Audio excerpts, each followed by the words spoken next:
um, um conteúdo de filosofia, não é isso? E, sobretudo, de filosofia contemporânea. E, assim, de vocês, eu gostaria de saber o que vocês já estudaram de filosofia contemporânea, sobretudo a respeito de Marx, Auguste Comte, e alguns pensadores aí que compõem um quadro de virada, poderia dizer, para a filosofia contemporânea.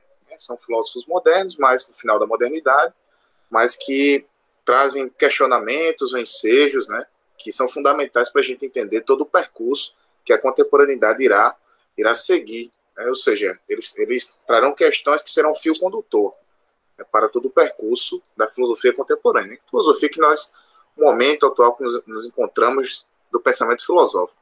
Então, são questões, eu poderia dizer, que se relacionam muito com o nosso cotidiano, com o nosso contexto. São problemas que, em sua maioria, são multidisciplinares, não estão restritos ao domínio filosófico, mas são questões que a filosofia contemporânea traz, que abarcam desde questões relacionadas à psicologia, psicanálise, sociologia, antropologia, a própria linguística, né? Então, literatura. Muito bem, são questões que são multidisciplinar. E o tema da nossa aula de hoje é a Escola de Frankfurt, que é uma dessas tendências filosóficas contemporâneas que caracterizam bem como o pensamento contemporâneo se faz, ou ele se dá, por intermédio dessas influências de pensadores como Marx, Freud, Nietzsche. Então, por isso que eu perguntei a princípio, porque dependendo, né, se vocês já estudaram alguma coisa relacionada, alguns conceitos relacionados ao pensamento, sobretudo de Karl Marx, nós podemos avançar alguns pontos, mas caso vocês não tenham visto, a gente pode retomar aqui, ver de maneira breve, sucinta, alguns dos tópicos fundamentais para a gente entender as premissas da Escola de Frankfurt, certo? Então, a gente começa a partir de então. Eu me apresentar brevemente, eu me chamo Wellington, eu sou professor de filosofia, atualmente sou mestrando em filosofia, né, pela Universidade Federal da Paraíba, tenho graduação em filosofia, tanto o bacharelado quanto a licenciatura, e recentemente ingressei no curso de letras clássicas na mesma instituição. Eu estou aí nessa carreira acadêmica há algum tempo e do ponto de vista do ensino de filosofia, já tenho algum tempo, né, de experiência, um bom tempo de experiência, sobretudo, em especial, com a preparação para o Enem, em cursinhos pré-vestibulares. Então, atuando aí tanto no ensino básico como em cursinhos pré-vestibulares. Então, é um campo, né, que eu já estou familiarizado há algum tempo, há um período. Então, nós vamos seguir. Nós começamos hoje a trabalhar como um dos tópicos de filosofia contemporânea a Escola de Frankfurt. E o que é propriamente a Escola de Frankfurt? E por que, aqui no título, já do segundo slide, eu coloquei Frankfurt e a teoria crítica. O que seria essa teoria crítica? Nós sabemos que o pensamento filosófico ele é essencialmente crítico. Mas, então quer dizer que existe dentro da própria filosofia um campo crítico da filosofia, o crítico das instituições, o crítico da tradição filosófica? Sim, existe. Existem muitas tendências contrastantes, muitos movimentos filosóficos de pensamento contrastantes no decurso da história, que é um ponto central, né, vocês compreenderem bem o panorama histórico geral da filosofia para entenderem bem essas divergências, essas adversidades que cada um pensador muitas vezes apresenta em relação ao outro, e não no sentido uma crítica, eu poderia dizer, quando alguns filósofos acabam se debatendo entre si, não no sentido de uma crítica, quando fazem uns aos outros, negativa, mas uma crítica construtiva, uma crítica positiva, eu poderia dizer. E a Escola de Frankfurt é um desses movimentos filosóficos críticos, crítico da instituição filosófica, crítico, né, das instituições sociais, crítico do mundo ocidental contemporâneo.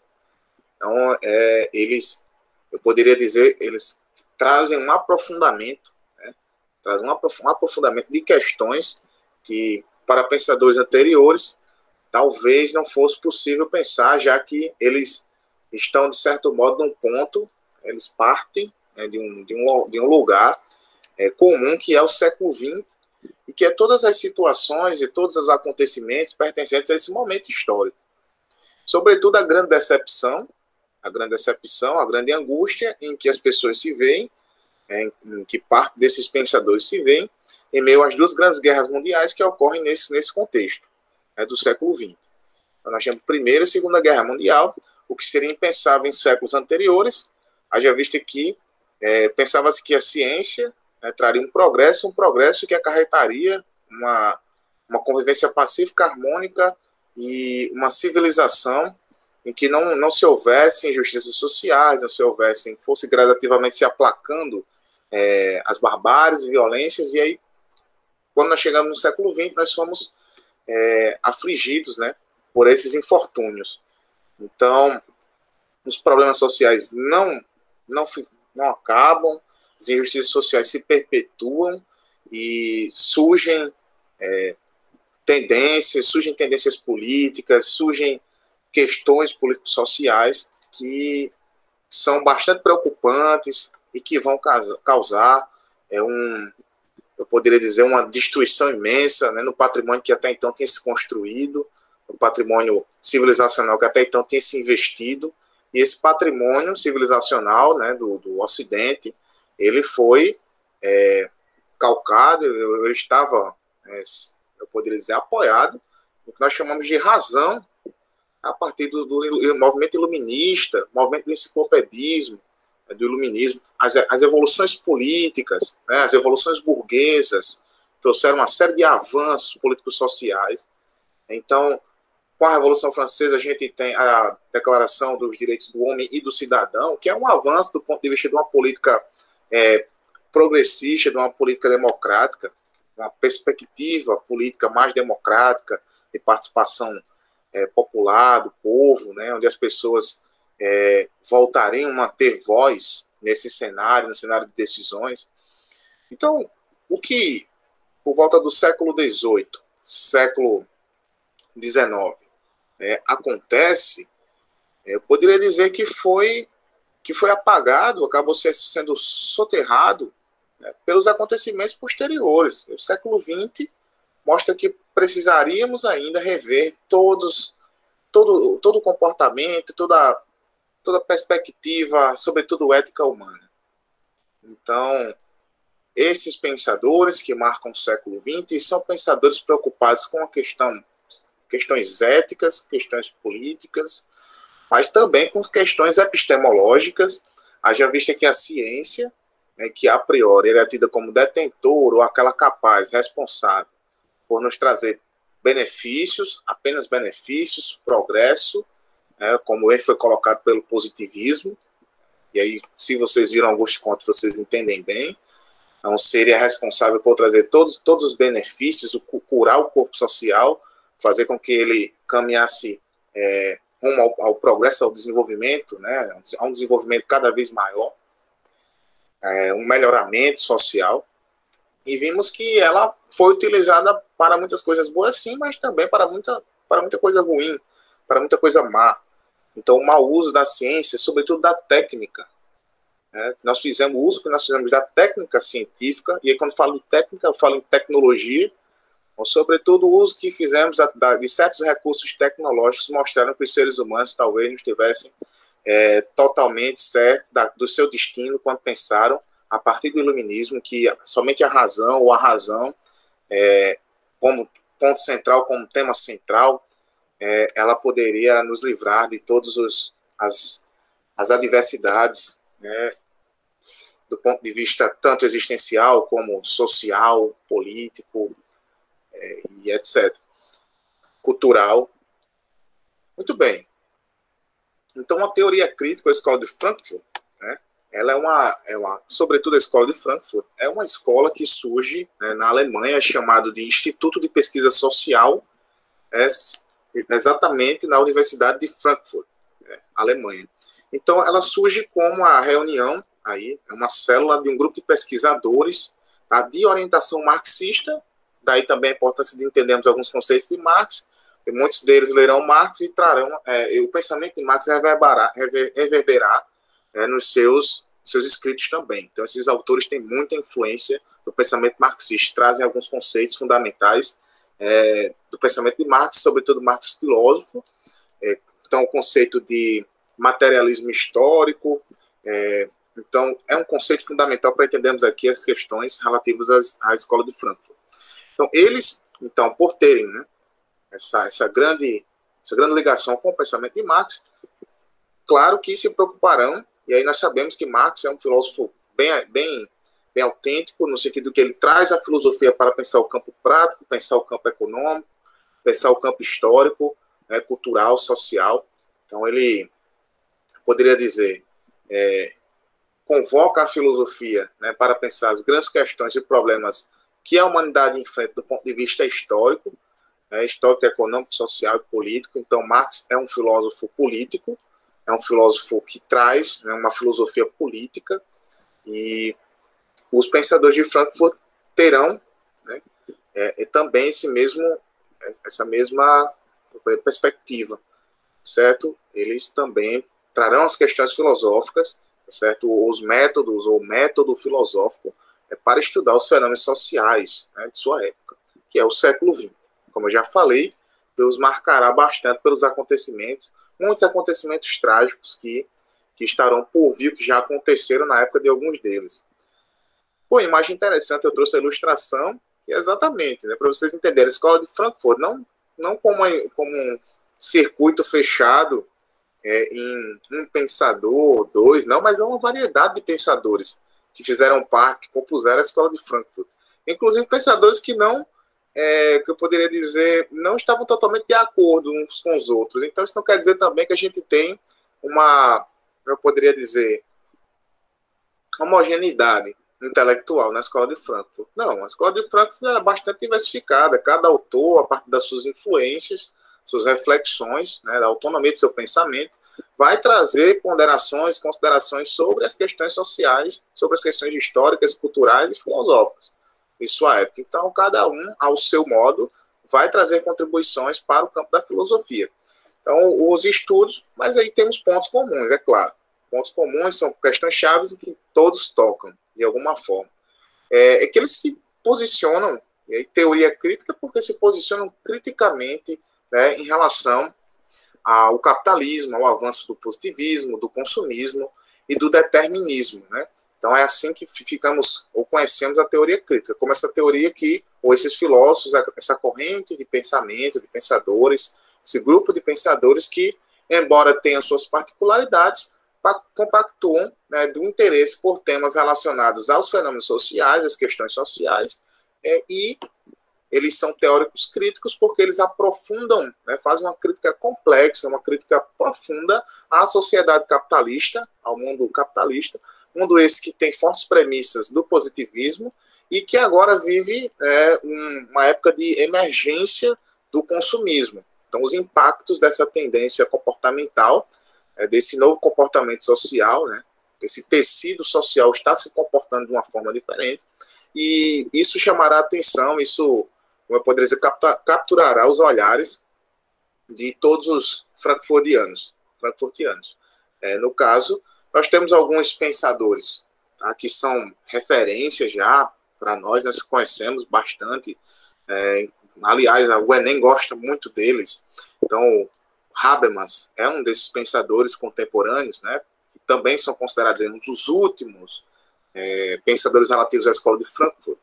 Mas aí temos outros como Walter Benjamin, né, que também é bastante conhecido, Adorno, Horkheim, esses são os pensadores aí que compõem a escola de Frankfurt. Mas também temos outros pensadores que nem se denominam filósofos, que é o caso de Herbert Marcuse, sociólogo, e Ernest Bloch.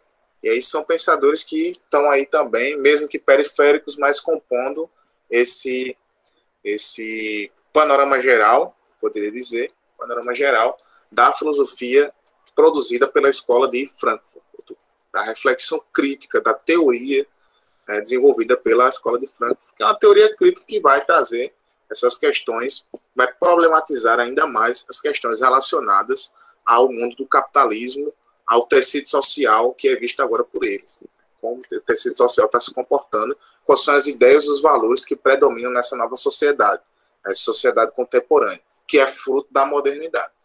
Então, eles vão pensar sobre esses pontos e são críticas contundentes, são críticas impactantes e essencialmente necessárias, não apenas para que mais tarde vocês possam resolver as questões que cairão na prova, né, relativas a esses pensadores, mas para a vida mesmo, né, para pensarmos o cotidiano, a nossa praxis, tá, para pensarmos como nós nos comportamos, quais são os interesses que prevalecem na nossa sociedade, o que o consumo, né, tem a ver conosco, como é que ele nos impacta, né, o que ele nos causa, quais são os seus malefícios, né, qual seria a perspectiva de uma humanidade consumista, ou há algum plano, né, para que essa sociedade torne-se cada vez mais consumista, né, como são elegidos esses padrões. Então, são problemas que nós carregamos, problemas bastante pertinentes.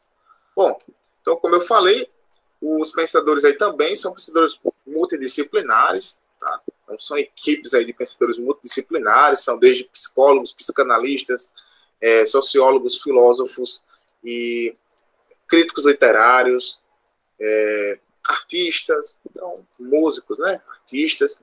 Então, tem pessoal aí bastante, como eu posso dizer, diversificada, né? Eles não é uma escola homogênea, ela traz pensadores, traz um legado aí de pessoas com muitos interesses diversos, mas que fazem esse aprofundamento sobre as questões e os problemas sociais oriundos, né, da contemporaneidade, em especial a contemporaneidade, ao Ocidente, que já passou pela Revolução Industrial e agora colhe os frutos com o capitalismo, né, se efetivando, né, se enraizando nessa sociedade de maneira efetiva. Bom, dúvidas quanto... Isso aqui foi mais uma apresentação geral, tá, de alguns pensadores, as ideias principais, eu diria questões introdutórias. Dúvidas quanto a esses pontos? Querem perguntar alguma coisa? Tem alguma curiosidade sobre esse primeiro ponto? Estou falando muito rápido.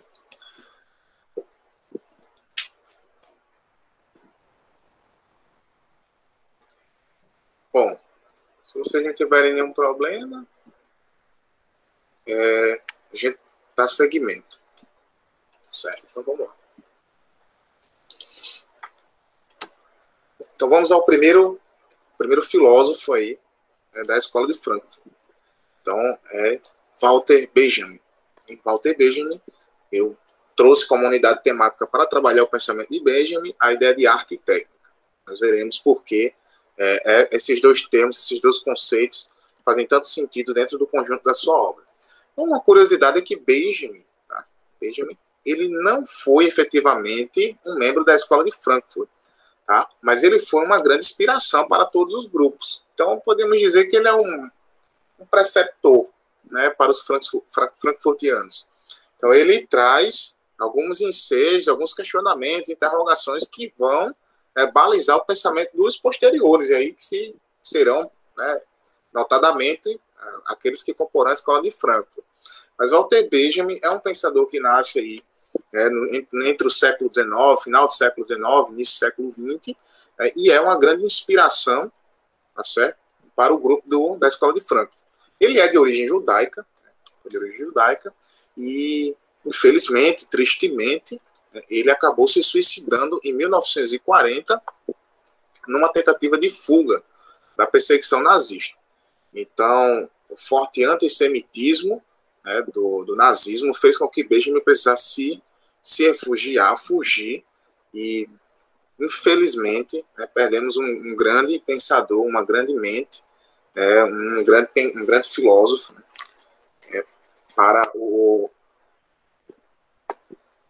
para o nazismo. Então, uma pena, completa pena, assim, enfim, um episódio trágico que nós temos, muito triste em relação aí à biografia de Walter Benjamin. Uma das obras mais conhecidas de Walter Benjamin é que nós chamamos, né, da a obra de arte na era da sua reprodutibilidade técnica, de 1936. Então, ele escreve 4 anos antes de sua morte. Então, essa obra, o tema central, poderemos dizer, tá, é a mudança que Benjamin identifica, né, ter ocorrido nas artes após a invenção da fotografia e do cinema. É isso que vocês precisam ter em mente. Então, Benjamin percebeu, viu um ambiente, viu um contexto em que houve, né, uma transformação, uma mudança, uma mutação, tá, das concepções ou da concepção estética, né, em virtude da, né, digamos, do ingresso da tecnologia ou a partir da soma, né, de dois âmbitos aí, da fotografia e do cinema, que foram âmbitos artísticos que surgiram a partir do desenvolvimento tecnológico. Isso é um desenvolvimento tecnológico, não tinha como ter fotografia nem tampouco cinema.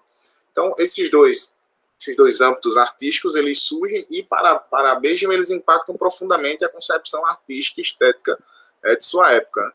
E uma das suas mais fortes críticas vai ser o que a arte vai se tornar após essas duas invenções.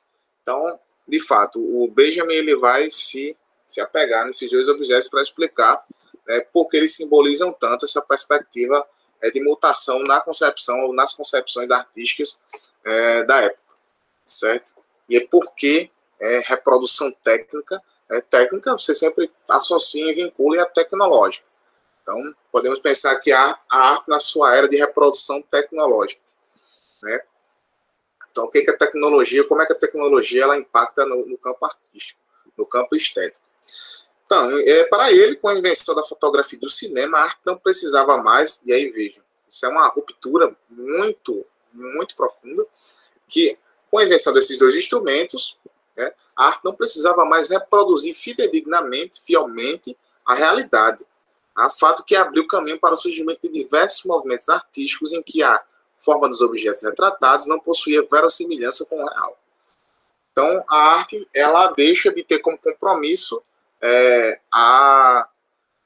o aspecto da mimesis, né? Ou da mimesis no sentido aristotélico e no sentido da verossimilhança com o real, certo? Então, isso para Benjamin é uma perda imensa, né, do ponto de vista artístico e estético, porque esse compromisso se perde e algo se perde para além também desse propósito primeiro, tá, que era de reproduzir a realidade, porque se perde a essência, como veremos daqui a pouquinho, para Benjamin, das produções artísticas, a essência dos objetos artísticos, a essência da arte em si mesmo. Então, vamos ver como é que Benjamin desenvolve essa ideia. Então, para ele, antes do surgimento da fotografia e do cinema, a obra de arte era a verdadeira expressão da criatividade do artista.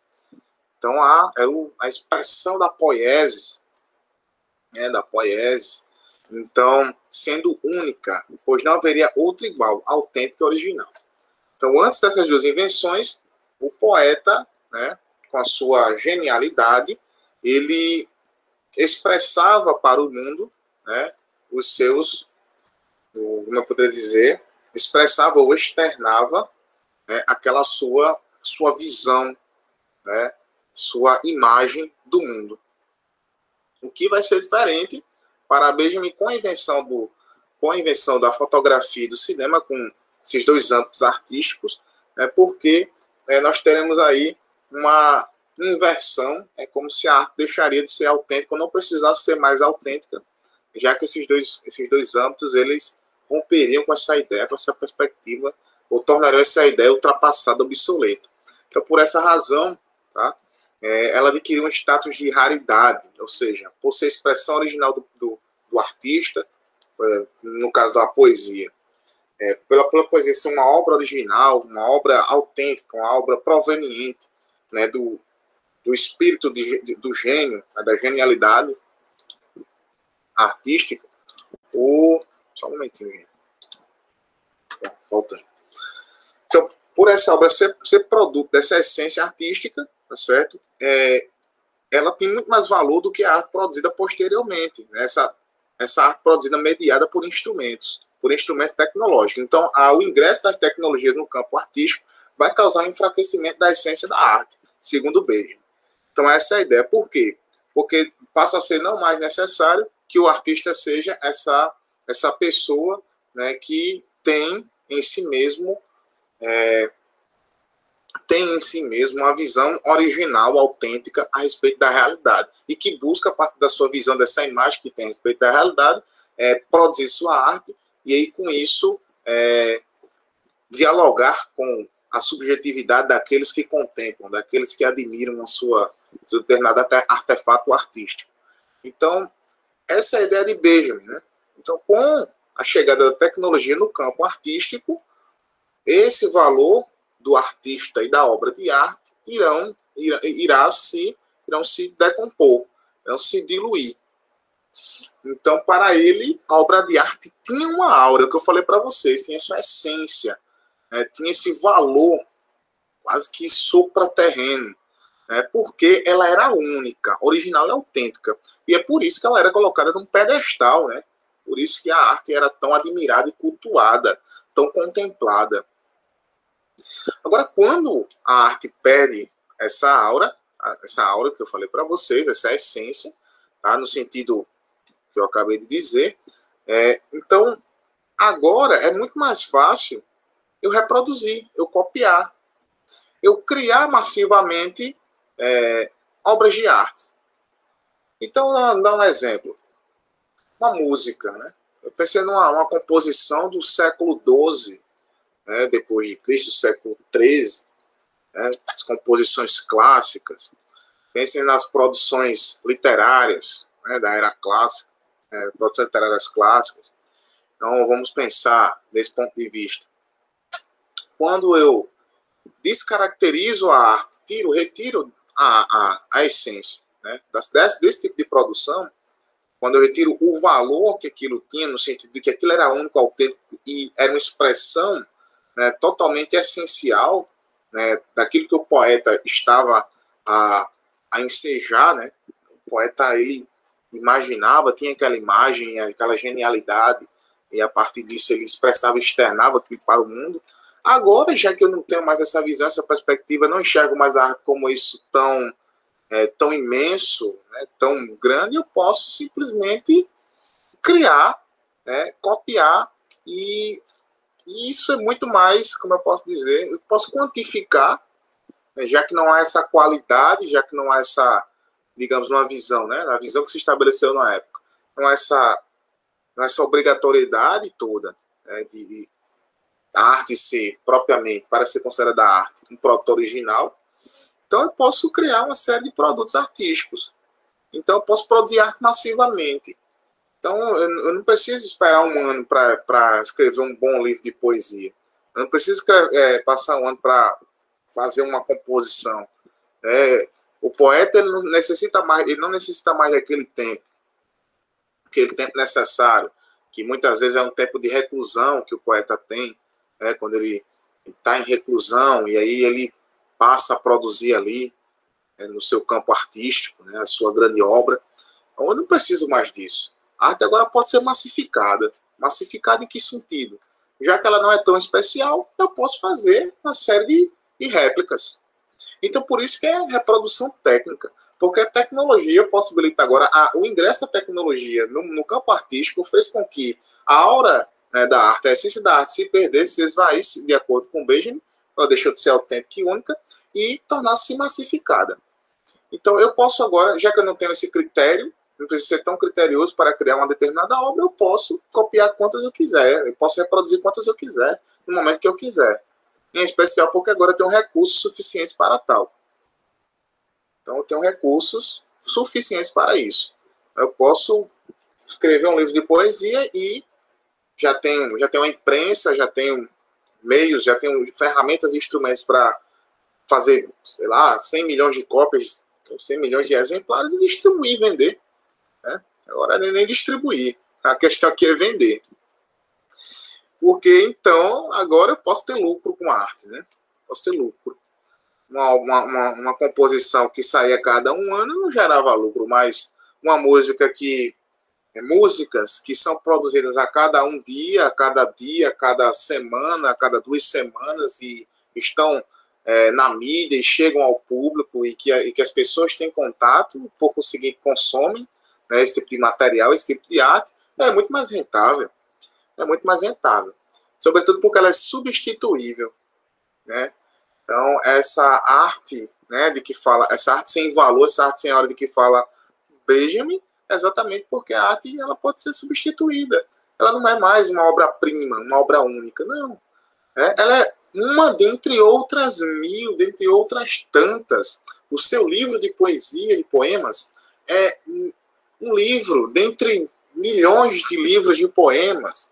Sua composição, sua música, sua pintura, sua escultura, ela é uma dentre bilhões que existem por aí, que podem ser feitas, pode ser produzida a qualquer momento, que alguém, né, gostaria de receber, né, uma quantia, um valor, para reproduzi-las, para fazê-las.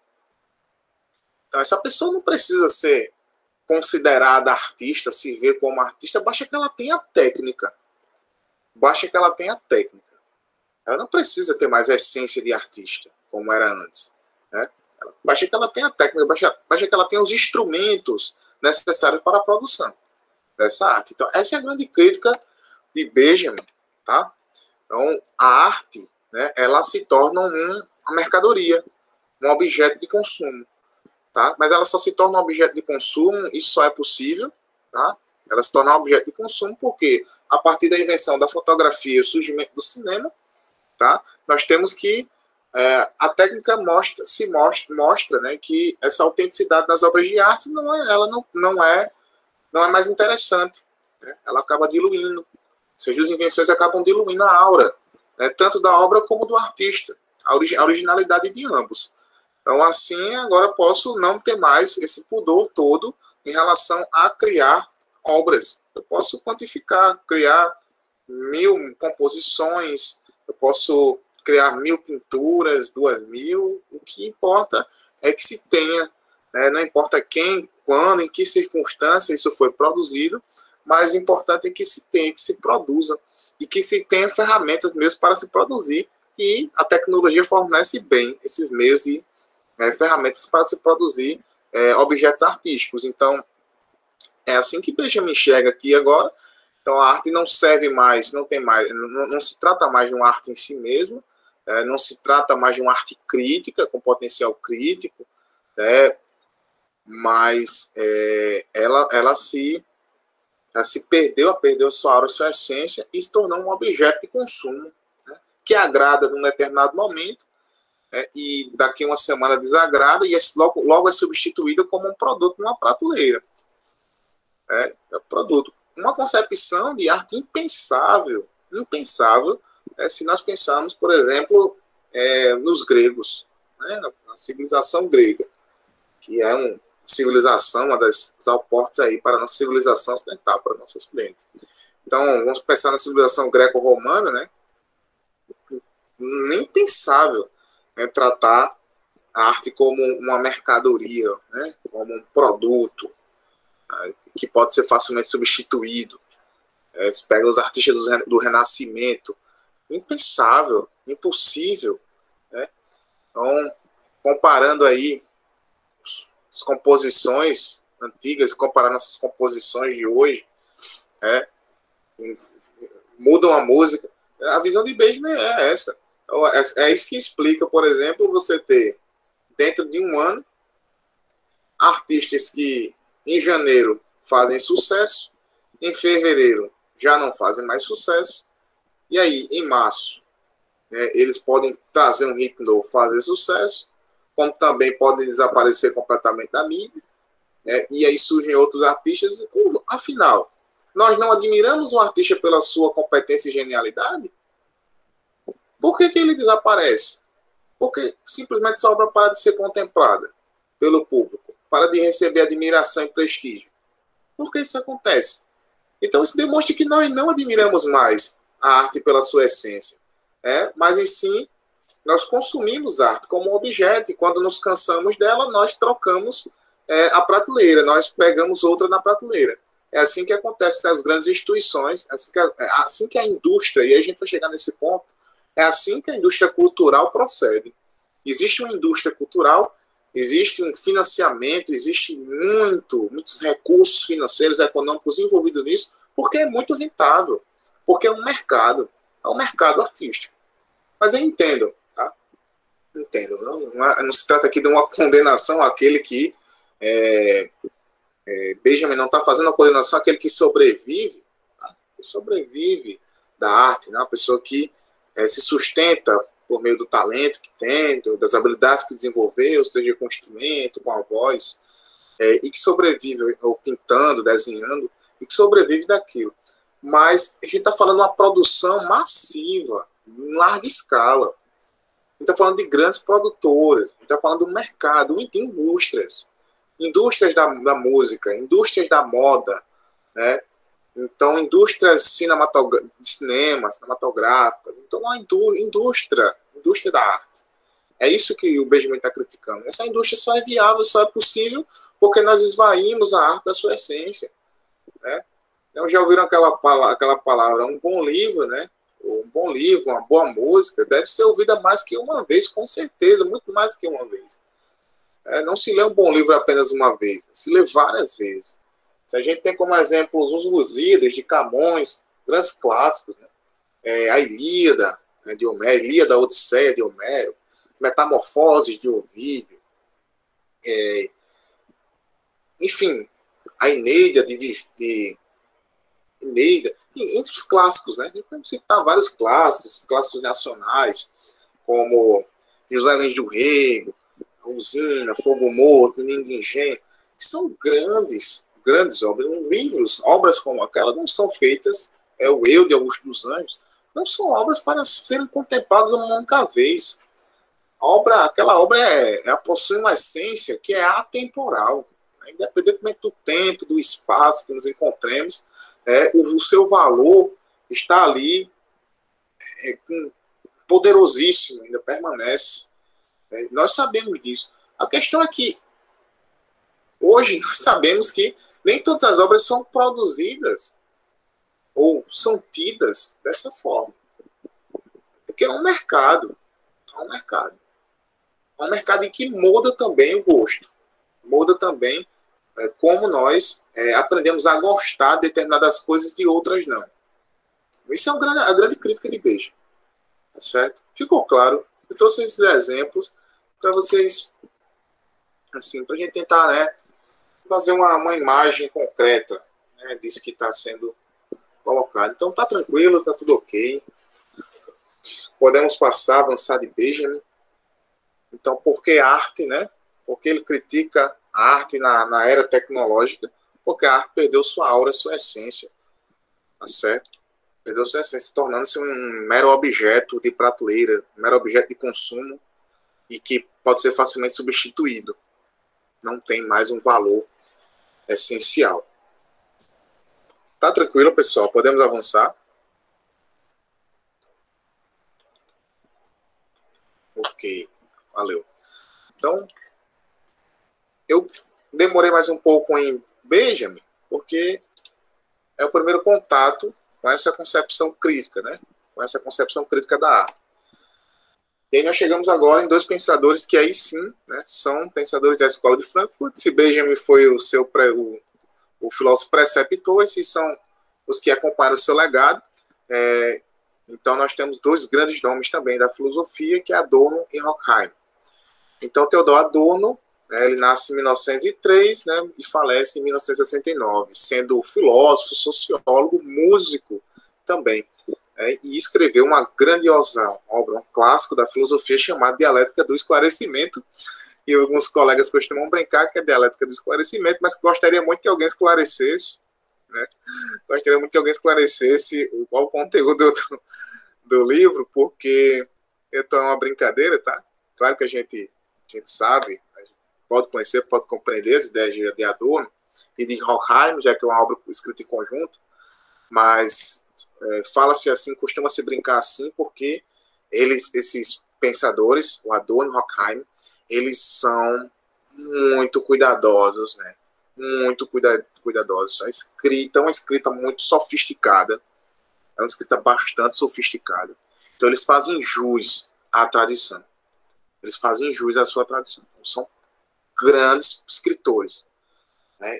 É um pensamento, é um movimento filosófico dentro do texto que é inexplicável. É inexplicável. Então, grandes escritores, dois grandes filósofos. O pessoal costuma brincar com dialética do esclarecimento em virtude exatamente dessa sofisticação dos argumentos, né, de ambos. Então, a dialética do esclarecimento é a obra da qual nós extraímos os principais conceitos que nós estudaremos a respeito deles dois, tanto de Adorno como de Horkheim, já que foi uma obra escrita em conjunta. Tá? Então, eles são considerados aí os principais representantes porque são, efetivamente, os primeiros integrantes da Escola de Frankfurt, os grandes integrantes. Sabemos que Benjamin influenciou, mas não foi efetivamente um membro da Escola de Frankfurt. Foi uma grande referência. Né? O seu escrito foi um grande marco para a Escola de Frankfurt, mas ele não foi um membro. Tá? Então, o que temos que saber, ou quais seriam os pontos principais a respeito do dialética do esclarecimento, o que Adorno e Horkheim trazem para a gente, né? Qual é a crítica, já que eles fazem parte da teoria crítica, então qual é a crítica? Nós vemos que Benjamin traz uma crítica contundente à concepção estética que se estabelece a partir da introdução da técnica no campo artístico.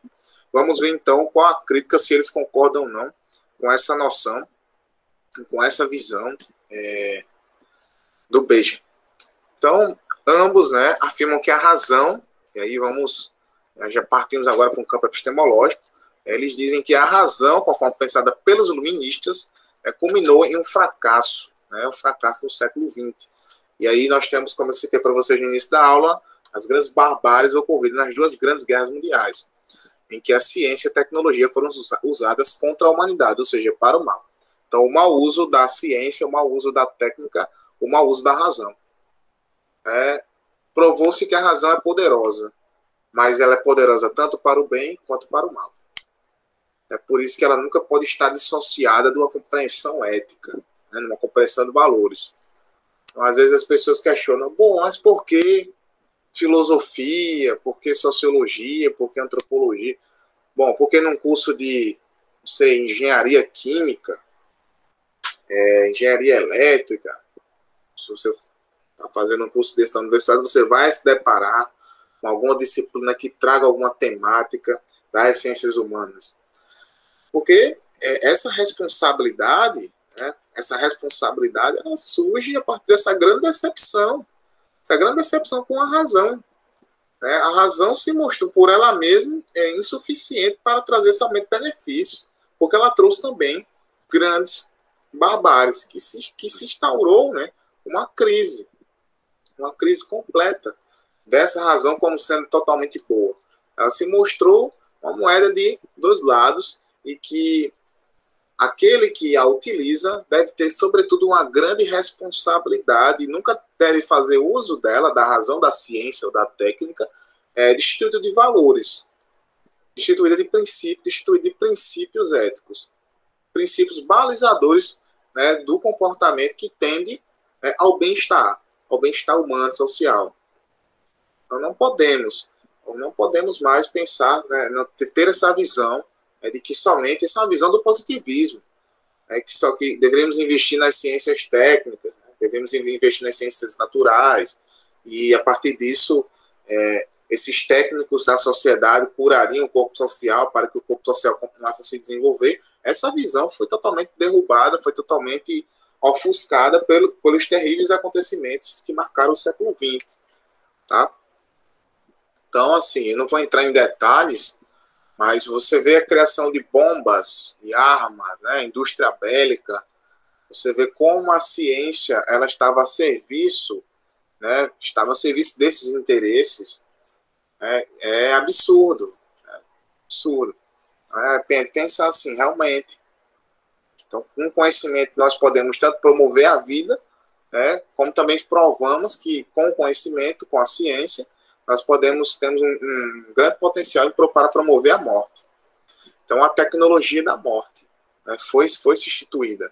Uma tecnologia da morte, uma tecnologia que atentou, né, contra a sobrevivência humana. O que não pode ser admitido sob hipótese nenhuma.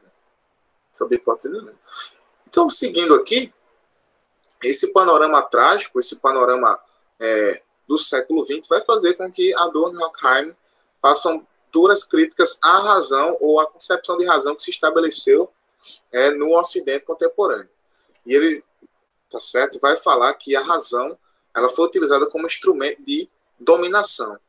E é diferente da concepção iluminista. Né? Se a gente pensa em Immanuel Kant, é uma visão contrária. A razão não serviu para nos libertar, para nos levar a um estado de maioridade, como acreditava Kant, né? De máxima autonomia. Pelo contrário, ela serviu como instrumento de subordinação, né? De dominação de pessoas sobre pessoas, de grupos sobre outros grupos. Então, ela não, de forma nenhuma, ela não atingiu aqueles propósitos vistos pelo movimento iluminista. Então, o fracasso dessa razão pensada pelo movimento iluminista, tá, reside, e aí, segundo, claro, Adorno e Horkheim, no desejo predatório do ser humano de dominar a natureza. E aí entra aquele postulado que vocês lembram lá da filosofia de Bacon. Bacon, como um dos grandes cientistas, grandes responsáveis pela revolução científica moderna, dirá que saber é poder. Então, além de trazer grandes avanços do ponto de vista do método, né, e aí ele traz a questão do método indutivo, o Bacon, mas ele diz que o saber, o conhecimento, a ciência, ele deve servir para propósitos práticos. Deve ter propósitos práticos bem delimitados. Então, a partir do método indutivo, da indução, Bacon acredita que temos agora uma eficiência maior do conhecimento que é produzido por meio das ciências e podemos materializar esse conhecimento, em especial, a partir do domínio da natureza e aí colocando-a ao nosso serviço, ao nosso dispor. Então, saber usar, saber desenvolver técnica para dominar a natureza e colocar a natureza a serviço dos seres humanos.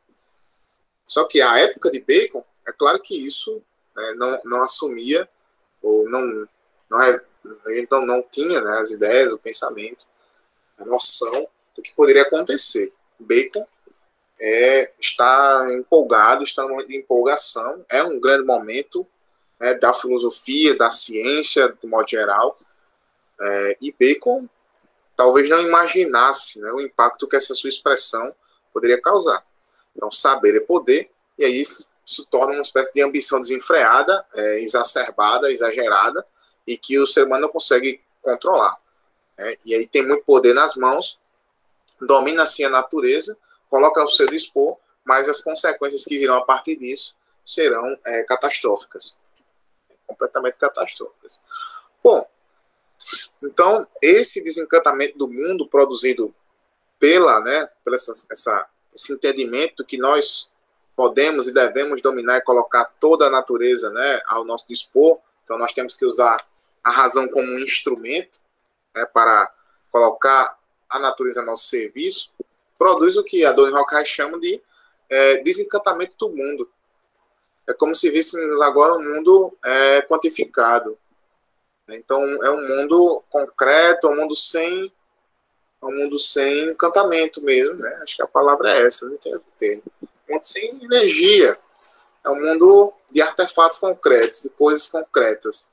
Um mundo material e que precisa ser explorado. Essa é a concepção que Adorno e Horkheim não irão concordar, irão rejeitar. Chamarão esse tipo de razão instrumental. Tá? Chamando aí, portanto, a razão instrumental de razão técnico-científica. Aqui é usada para explorar o mundo, como também para intimidar pessoas. Nesse sentido, ela se torna um instrumento.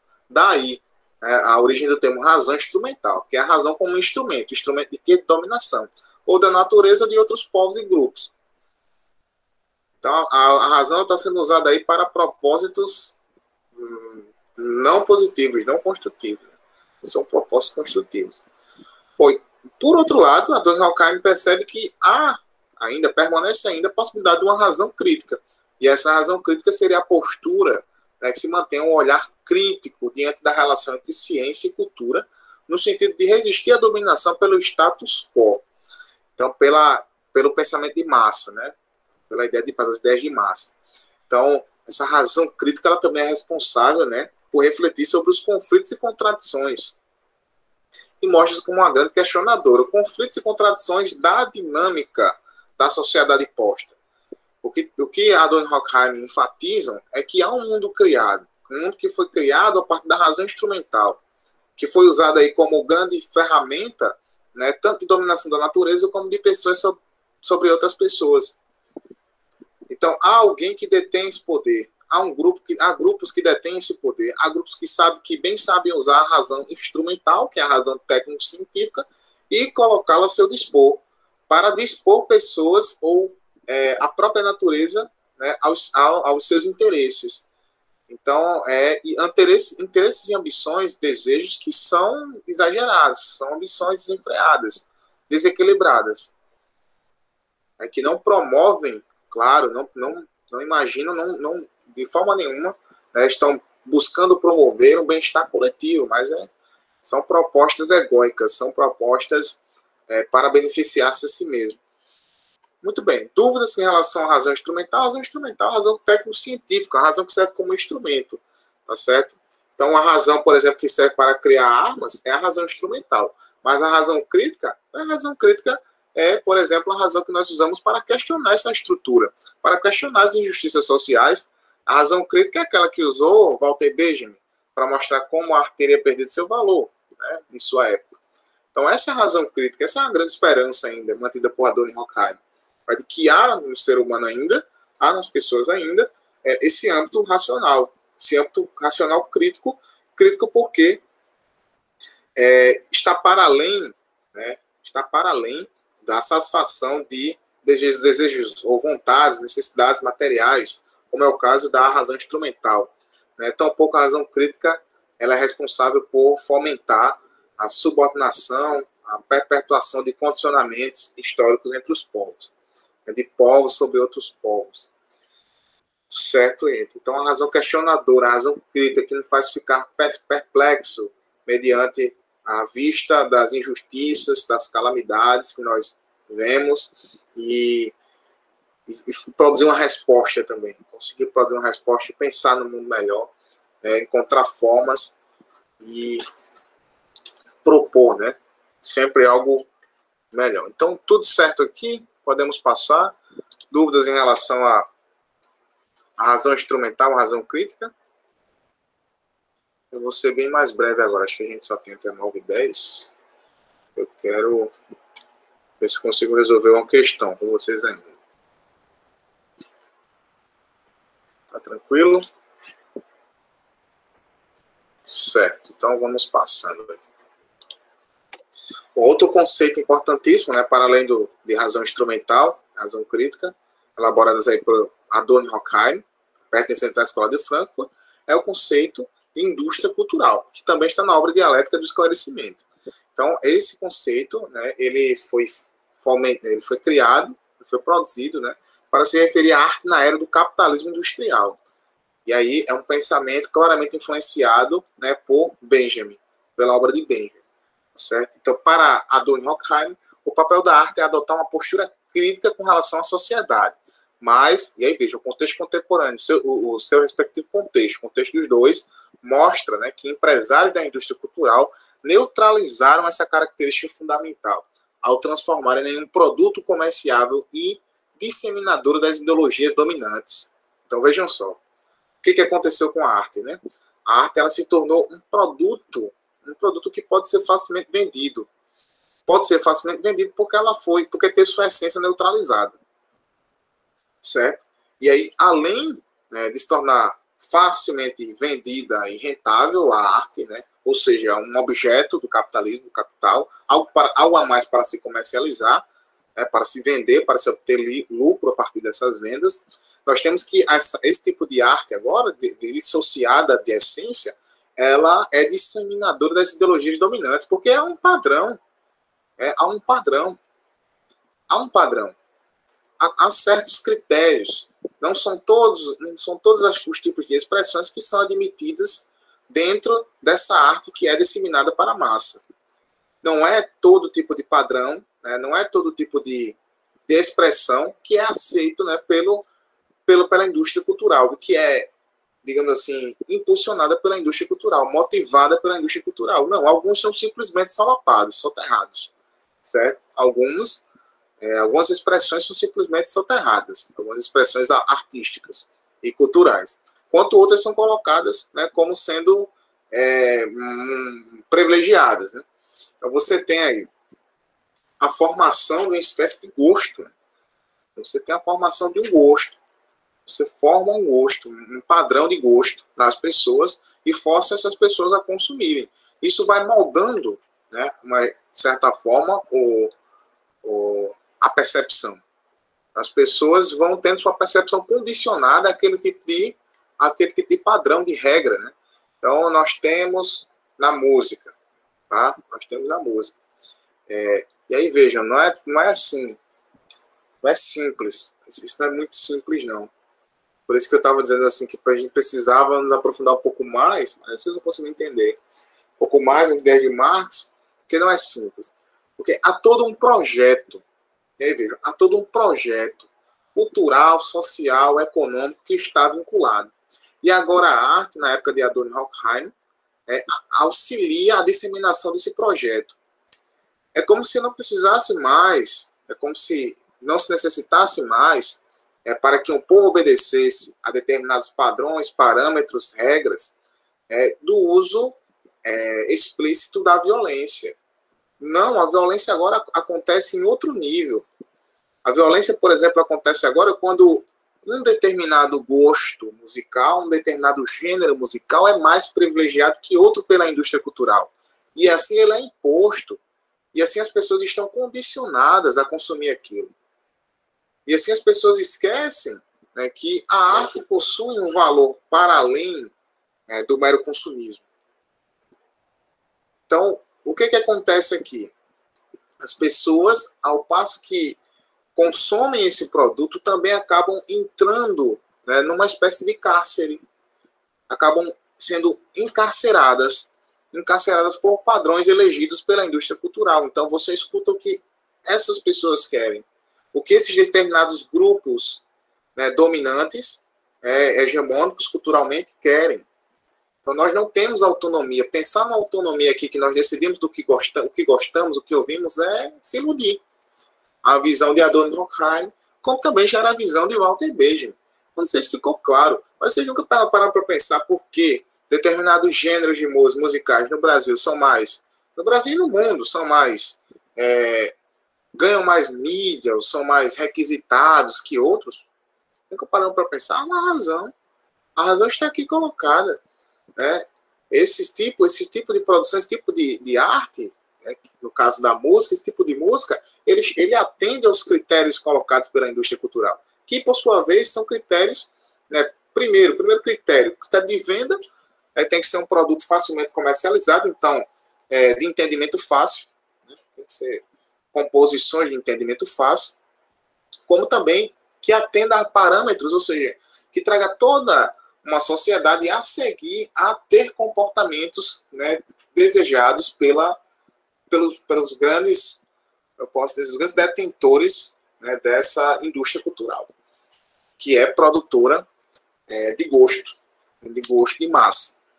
Então, a indústria cultural, ela induz o espectador, aquele que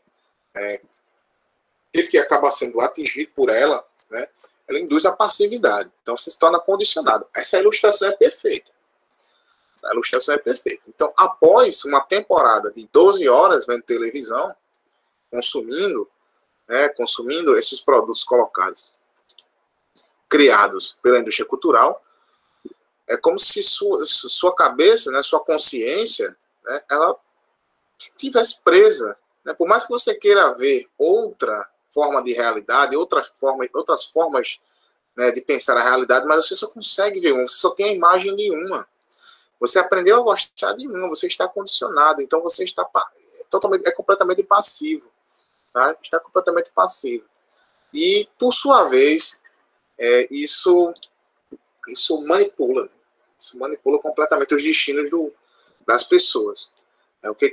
Como elas pensam, o que elas vão consumir. Então, a música, a hit. Eu estou falando aqui da visão crítica dos autores, Adorno e Horkheim, mas vamos pensar.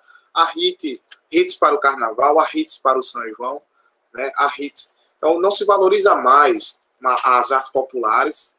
A música popular brasileira quase não é vista, não é tocada, mas, pelo contrário, os hits, né, os grandes hits que surgem no decorrer do ano, são os que assumem as paradas das rádios, das emissoras, né, os canais de TV aberto, como também os canais de TV fechada.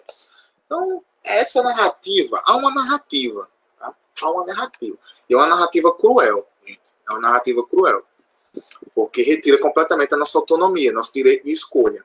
Ah, você gosta desse gênero musical? Sim, mas como foi que você chegou a isso? Não, eu cresci na minha casa, minha mãe escutava, meus avós escutavam, meus bisavós escutavam. E pode até mudar assim, o ritmo, pode até mudar a forma com que aquela música... pode até mudar o gênero, né? Mas há um padrão. Geralmente as pessoas não sabem explicar por quê. Não passaram. E aí, não estou falando da explicação racional, né? Porque, de fato, o gosto ele é subjetivo. É exatamente por isso que as pessoas deveriam se questionar por que, né, tantas pessoas gostam de uma única coisa, de um único tipo de música. E que aí esquecem também, quando essas músicas param de fazer tanto sucesso, né, de que gostavam. Então, qual a explicação para isso? Como foi que eu aprendi a gostar desse tipo de música e desgostar ao mesmo tempo? E não só eu, né, mas como toda uma geração de pessoas aprenderam a gostar e também a não gostar mais, a esquecer. Alguns ainda, né, relembrando nas sessões de nostalgia, acabam colocando, né, o retrô, as músicas que eram em 1990, músicas de 1980, músicas que tocavam no ano 2000, mas é só a título de retrô, né? Você não vai colocar mais na sua playlist atual e dificilmente, eu estou falando de número, tá? Estou falando de quantidade de pessoas. Dificilmente a maioria das pessoas vão, né, revisitar. Pelo contrário, está saindo hit novo agora, carnaval vai ter hit novo, enfim. Está todo mundo preocupado em consumir a próxima moda. O próximo produto será colocado aí nas estantes, nas vitrines, e que será disseminado pelos veículos de comunicação e que irão, portanto, condicionar você a mais um objeto artístico, o qual você nem entende porquê, muitas vezes nem entende porquê gosta. Claro, não estou falando aqui de uma explicação racional, mas um contato especial. Você nunca, às vezes, teve um contato especial, né, com aquilo. Você não teve um diálogo subjetivo com a obra, a partir do contato com a obra, com a música, com a pintura, com aquela forma literária. Não. Muitas vezes é porque você foi condicionado a gostar daquilo, né? E quando surgem hits parecidos com aquele, claro que você rapidamente já está acostumado, já está adaptado a simplesmente ter, né? Tomar para si como bom, para julgar. Gente, eu acho que nossa aula ia até 9h10, tá? O que acontece? Vocês estão com dúvidas? Tem dúvidas? Tá tranquilo? Tá dando para entender? Nós temos ainda mais uma aula hoje. Era a aula que o tempo em que eu iria finalizar, tá, esse conteúdo. Olha, dentro desse conteúdo da Escola de Frankfurt, estou trazendo para vocês, desenvolvendo para vocês uma série de competências e habilidades que são requeridas para a prova, tá? Então, embora essa exposição, né, ela pareça, né, como eu posso dizer, uma exposição mais dinâmica, né? Mais dinâmica, mas ela traz tópicos especiais, né? E que são interessantíssimos serem desenvolvidos para vocês aí terem um bom desempenho no Enem, na prova, que é o propósito primeiro pelo qual vocês estão aqui, né, neste sábado. Então nós ficamos por aqui, são 9h10, eu acredito que era até 9h10 mesmo. Eu vou mandar as fichas sim com as questões, mas eu volto ainda com vocês aqui às 10h20. Eu volto às 10h20, a gente finaliza esse conteúdo. Eu trouxe 3 questões do próprio Enem, só para